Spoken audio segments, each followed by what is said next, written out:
kwamba silaha kubwa au protector inayomfanya mtu asiende maasi na kuzini ni kumfeel Mungu, kumuhisi Mungu, kupanda mbegu ya inna Allaha kana alaykum raqiba. Ni kupanda mbegu katika nafsi zetu kwamba Mungu sio ahwanun nadhirina ilaina, sio kitu cha kumpuuza katika maisha yetu. Thamani ya Mungu ikarudi, ukubwa wa Mungu ukarudi kwa watu,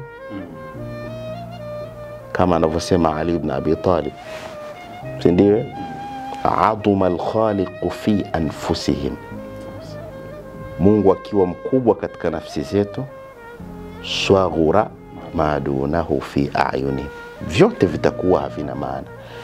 Kwa utakuja kuona protector na kizuizi kikubwa cha kuwafanya watu wasiende kwenye zina ni aduma al-khaliq, ni kumfanya Mungu aishi ndani kwao na akachukua nafasi yake. Hicho ndio protector. Sasa hilo tunalosema kwamba mwanamke anaweza akakaa akavumilia miezi 3 mpaka 4, ni hizi nukta zipatikane. Zikipatikana anaweza